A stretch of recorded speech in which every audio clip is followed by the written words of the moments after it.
Jalen and Jacoby is presented by Crown Royal Regal Apple.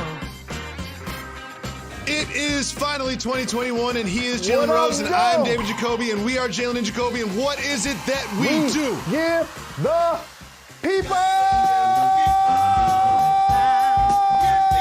what they want. The NFL playoff picture is clear. We have Steph Curry going for 62 points against the Blazers. Derrick Henry going over 2,000 yards.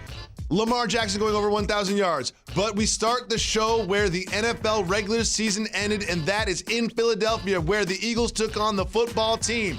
And after Jalen Hurts was in the game, they put in Nate Sudfeld. Doug Pederson says he was coaching to win. Jalen, was Doug Pederson really coaching to win when he put in Nate Sudfeld? And he disrespected a Jalen on top of it, who we've seen ball in Jacoby. Like, what does Doug Pederson have against the fact that Jalen Hurts has promise as an NFL quarterback? Like, each week is like, I'm trying to decide who's going to start. Or in the offseason, trying to build the offense around Wentz and find a role for Hurts. Hurts has shown that he can ball in college, now in the league. This is what I think should happen, Jacoby. As a gentleman that's built up so much equity with the people of Philly, he brought them a Super Bowl. Yep. They should consider taking down that statue of him and Nick Foles that's outside, dog. That's what I think about this move. Like, he sabotaged the city, the team, the organization. It ain't about whether they get the 6th pick or the 9th pick. He basically let me know that he don't want to be there and coach Jalen Hurts at quarterback. That's what I see. And this is normally the behavior of somebody that feels like he's going to get another gig. I don't think that this helps your next situation. How about that 4th and 2 that they went for? You're supposed to kick a field goal in that situation. Gotta kick a field goal. Gotta tie the game there. Gotta tie the game. It just didn't make sense. Watching the game, the decisions that he made did not make sense. He was not coaching to win. Now, I'm glad you mentioned they could have been the 9th pick if they won, the 6th pick that they lost. Fine, you improve your draft position. I get that. But those 3 picks, in my opinion, are not worth the reputational hit, the relationship with everybody on your roster, the leadership. If you're gonna go back and be the coach of the Eagles next year, you should win that game, because that is what you all put on the uniforms and tie your shoes to go do, to win the game. And I just felt it was disrespectful, not just to take Hurts out after he scored 2 running touchdowns in a 1-possession game, but to put in Sudfeld. Like, you need to take a look at him, then have him just hand the ball off. Like, what do you need to see him do? And then he had 2 turnovers his first 2 possessions. I don't know. I'm shocked by this. I think if I was a Giants fan, I would be protesting outside of the link with masks on. But Jalen, this is going to have impact all offseason on this franchise, which has so many questions to ask. Who's our quarterback? Is Pederson a head coach? How do you think those 2 questions will be answered this offseason for Philadelphia? I don't believe that he wants to be their head coach. So I think he's the move, and Wentz is the move with him. Don't be surprised if they try to resurface somewhere else, Jacoby. That's how I see this playing out. You can't now go lead the Philadelphia Eagles locker room. You can't now look at their fan base with a straight face. Jacoby, this man brought them a Super Bowl. He brought them a Super Bowl. He has a statue outside. He lost all of that equity with that decision. We were watching the game. We saw what he did, and it was foul. Yeah, you got also, not only did he pull Hurts, you got to kick that field goal to tie the game. You have to kick that field goal to tie the game. It's not like they were on the 1-inch line. They were on the 3. That was ridiculous. But Jalen, you know I'm a die easy fan, okay? And the Eagles have die hard fans. I'm a die easy fan. I jump on bandwagons. And you know one that I jumped on early this season was that of the Buffalo Bills and the Bills Mafia. Now listen, I'm not just jumping on this bandwagon when they started winning. I was on this in the preseason, and I couldn't be happier to be on the Bills bandwagon right now, because they just don't go out and win games. They go out and dominate their opponents. And we've always said all season that it's the Chiefs up here, then everybody else down here. but I think the Bills are closing that gap in the AFC. The Bills have won by 10 points for 5 straight games in a row. Since that Hail Mary that Nuke Hopkins caught, they've won 5 straight, not just one, but won by 10 points. The offense looked great. The defense is coming around. I see the Bills as a real threat to the Chiefs in the AFC. What do you think? 90 East to 94 all day. We've been talking about the Bills on this show. And when our guy Benny the Butcher came on the program, Jacoby, the Bills decided that they were going to use the longtime supporter of the squad in an ad to promote their playoff run. Oh, man, they might win Super Bowl, dog. They're winning the Super Bowl. They might win Super Bowl, dog. You know what, Jalen? I'm excited. I'm going to do it. I'm going to say it. I have the Bills representing the AFC in the Super Bowl over the Chiefs. I have the Bills representing the AFC in the Super Bowl over the Chiefs. Remember where you heard it first. It is going to happen. I cannot wait for the Bills and the Chiefs to play in Arrowhead. A lot of football to get to before that happens. But before all that, from this Bills game, we have a soft mover boss.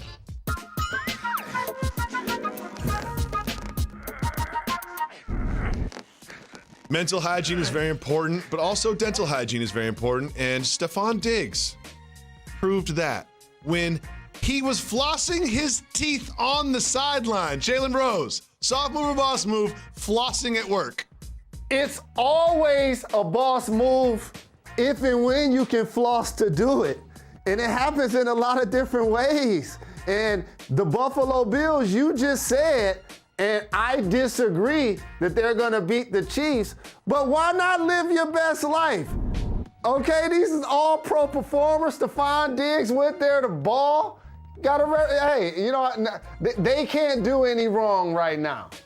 So I would say it's a soft move because I don't want your germs and your sort of food particles flying around in the air while you're doing this. But one thing I did like about his technique, he goes 2 teeth at a time. I'm more of a 1-gap flosser, but he's efficient with it. He's efficient with it, getting 2 gaps per floss. Big shout to Stephon Diggs, who had a heck of a year for my lifelong fan of the Buffalo Bills. Moving on to the best team in the NFC, and that is clearly the Packers. Did Aaron Rodgers throw his way into the MVP award with his performance against the Bears in Week 17? So here's what we're not going to do. We're not going to disrespect the greatness of Patrick Mahomes, okay? Like, I heard what you said about Buffalo. Now I hear what you're saying about Aaron Rodgers. Outstanding, fantastic season. And I'm going to repeat what I've been saying all year. Where are all of those people that was like, well, Aaron Rodgers don't have any weapons, and Green Bay's trying to sabotage them? And I've been saying all year, Jacoby, I've been watching this dude in my division play fantastic football. But Patrick Mahomes is the best player in the NFL. Career years for Kelsey, career year for Tyreek Hill. I say by a hair, I would go Mahomes over Aaron Rodgers, but Adams and Jones and the depth that they have with the Green Bay Packers and the excellent, outstanding play of Aaron Rodgers, I can understand why you would give him the award. I think that Patrick Mahomes is a better quarterback. However, I think that Rodgers will win the MVP this season. Much like LeBron and Giannis last year, this award is about narrative. This award is about sort of like the longevity of your career. So he will win it this year. Does he deserve it? Sure. You know, I don't think there's such a gap between these two performances, especially if you look at the numbers, that Mahomes deserves it. And I think that Mahomes won 2 years ago, Lamar won last year, and Aaron Rodgers hasn't won one for a while, so they will give it to him. But also, let's just make sure we mention Derrick Henry's name. Mm-hmm. You know, when you get jammed up, we're going to celebrate King Henry. Yeah, exactly. Okay, yeah, definitely. We're going to celebrate King Henry. Okay, cool. Now, one thing that cannot be overshadowed is the performance of Steph Curry yesterday. Now, if you've been paying attention to the NBA season, the Warriors kind of sputtered out of the gate. They don't have Clay. They didn't have Draymond. And people were kind of putting some slander on the Steph Curry name, and he responded with a 62-point performance yesterday. Jalen, what message did Curry send with this great game against the Blazers? The message that he's going to need to send all season if they're going to be a playoff team and if they're going to advance. that he's an all-NBA first-team caliber player and the best point guard in the league. It was great after watching him play 5 games last year to see him get back to this elite, outstanding level where his usage was up, his minutes and his effectiveness was really high. Draymond Green being out there had a lot to do with it with his screens and his playmaking. But also Steph Curry has to put the league and the fans and the world on notice that yes, we're not the favorite to win it all this year, but I'm going to make sure I do work. That's what we saw Russ do when KD left OKC. That's what we see Harden doing. That's what we see Dame Lillard doing in Portland. So Steph Curry is charged with doing that. It was great to see him score 62. Jalen, I have a confession.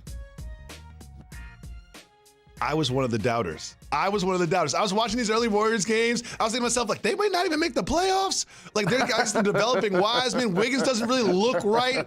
Oubre wasn't hitting shots. And I was like, this team doesn't look very good. But a performance like this from Steph, if you're going to get half of this from Steph every night, they can not just make the playoffs, but make some noise. I don't think Oubre will continue to shoot this poorly. I think Wiggins will come into his own. I think Wiseman will develop. Like, this is going to be a very interesting team to watch. And one thing I love about this performance is Steph was not shy about it. He said, I heard all of you. I heard everything you were saying. And that motivated me to put up 62 points on the Blazers, to a team over the past few years who are sort of leapfrogging the Warriors in the standings. The only time success comes before work is in the dictionary. And when early in the year, when people like you were doubting, you know what he did? He made 105 straight shots from three-point range. He was in the gym continuing to work on his craft. And then it paid off in a major way. And the result was the 62-point game. You understand what I'm saying? And so that's what I like that I saw. Him be able to take those performances and now all of a sudden have his breakthrough signature performance of this early season. Jalen, you and I both know what really turned around the season for Steph Curry, right? Me and you both know what really happened. What really made this 62-point performance happen. What is it? I'm glad you reminded me. Because when he was making that 105, he took the braids out. Braids are too tight. When he had, they were struggling. I said it, and you know how much I love Steph. But I'm not a cool kid. I'm not a cool kid. So I'm not acting like I know what the style is. You see what I'm saying? But either way, they must have been too tight. Because now his scalp can breathe, Jacoby. Look at that. He's good. Now he's free. Look at that hair. He's free. He's so much free. All that tension released from his cranium. He's free to breathe, free to hit. 105 threes in a row. And it felt like he hit 105 threes yesterday against the Blazers. We got to ask him. We got to get him on the show. Steph Curry, you know the braids were too tight. You talk about the motivation from people like me doubting you. It was really the braids were too tight at the beginning of the season. And finally, we want you to admit that on wax. We have so much more to get to. King Henry and the Titans. King Henry goes over 2,000 yards, but he'll be facing Lamar Jackson in the Ravens in the playoffs, who went over 1,000 yards. That and much more. Stay tuned. You're watching a jam-packed Jalen and Jacoby. You're watching Jalen and Jacoby, presented by Crown Royal Regal Apple. Coming to you live from Pier 17 in the South Street Seaport and brought to you by Chase. Welcome back to Jalen and Jacoby. Jalen, the NFL playoffs start next Saturday. However, the Cleveland Browns low-key had a playoff game yesterday. They needed to win to get in, and they beat the Steelers. Jalen, what do you think about the Browns ending the longest playoff drought in the National Football League? Well, it's really impressive for a squad that was just winless a couple of seasons ago, and how they just built out the depth of their offensive weaponry, and it starts with Nick Chubb and Kareem Hunt in the backfield. Like, they're a dynamic duo coming out of the backfield. Jarvis Landry's a holdover there, and then Baker Mayfield adjusting to his role that he doesn't have to necessarily be the guy that slings it all across the lot. And this is all being done without Odell Beckham Jr. So this is definitely a credit to the Cleveland Browns. Let's see if they can actually get in and win a game now. So do you think it's encouraging that they just beat the opponent that they will face in the first round of the playoffs, or is it discouraging that they just beat the opponent they will face in the playoffs but was playing their backup quarterback and not all of their players? Well, just think about it like this. I remember when the Patriots was going for their undefeated season, and late in the year, the Giants played their players against them, turned around, and I think that had an effect. I think in this situation, you can't really draw the same parallel because of Big Ben. He is like the rock and the anchor of the Steelers, and he's the person, if you were going to pick the Steelers to win, you would say Mike Tomlin and Big Ben would be the 1 and 2 reasons. So I understand where you're coming from, but Pittsburgh still has that mental hurdle over them. And Baltimore and the Cleveland, I was about to call them Baltimore, but the Cleveland Browns still are going to have to find a way to get over it. Jalen, it is time to officially crown King Henry. I didn't think he'd be able to do it, but he went out against the Texans and did it. Got the yards he needed to get to 2,027 rushing yards from scrimmage. Jalen, can anybody stop King Henry when it comes to the winter? I love a 3-down, all-purpose physical back. Oh, that's the football I grew up loving and watching. Oh my goodness, David Jacoby. And I actually even did some research for this topic. No, you didn't. No, you didn't. Did you know that each year in high school, he ran for 2,000 yards? Did you know in college, he ran for 2,000 yards? In the NFL, this dude done ran for 2,000 yards. He is that deal, dog. Crown the king. Absolutely. And one thing that's worth noting is this was a tie game. This game was going to overtime until Tannehill threw a deep bomb to A.J. Brown, which led to the doink field goal that got them to win. However, that sets them up for a first-round wild card game against the team that nobody wants to play in the AFC. That is the Baltimore Ravens, who have won 5 straight. Look like the Ravens of old after struggling early in the season. Jalen, what do you think about this Ravens team peaking at the right time? For the Ravens, 2 things that all obviously stand out. They need to get off to a good start. Since Lamar's been the quarterback, once they trailed, the record isn't good in those games. And the other thing, when he hit Hollywood Brown deep, he got to hold on to the ball. Like throwing it outside the numbers is something that they need to do better. And Lamar looked really good yesterday, and obviously he's fantastic at running. And if he and J.K. Dobbins can keep that ground game going and then hit the middle of the field with Andrews, that's cool. But if they unlock the outside, then that's when they can possibly be in the conversation with your Buffalo Bills. Because on paper coming into this season, I predicted that it would be Ravens and Kansas City Chiefs in the AFC Championship. Well, Jalen, we must recognize the play of one Thomas Brady. Goes down to Tampa Bay. 43 years old, throws for 43 touchdowns. Like the Ravens, the Bucs are on a little... You'll see Godwin making great catches and resurrecting Gronk and Antonio Brown. A couple of backs in the backfield. So let's see let's see how they perform once playoff time comes.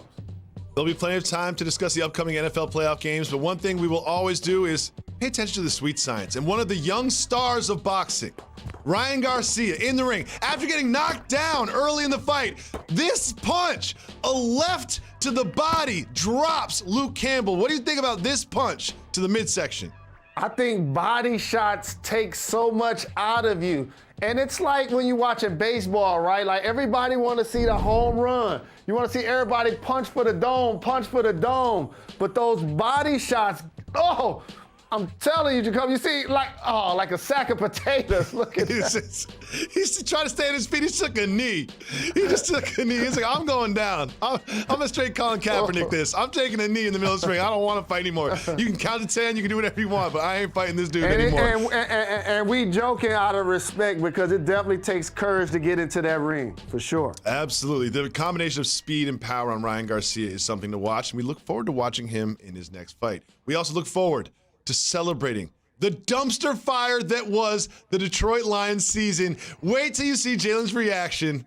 Stay tuned. Jalen, this will be the last time that we discuss this dumpster fire of a season for your Detroit Lions. How does it feel to continue this emotionally abusive relationship with your hometown team? If I had to look on the bright side, at least it wasn't Sutton. There's no bright I didn't side. have to wait till week 17 to realize we weren't winning the division. I didn't have to wait till us to get to the playoffs to realize we weren't going to win a playoff half a game. century to win a playoff I game. didn't have to wait till us get to the Super Bowl and realize we weren't going to win it this year. But Michigan basketball is 9-0. How about that? Big shout to my Fab Five brother, Juwan Howard. His coaching staff and the squad have been balling, and I'm really proud of my squad. Hail to the Congratulations to the Wolverines. We'll be back tomorrow on ESPN at 2 p.m. Make sure you listen to our podcast.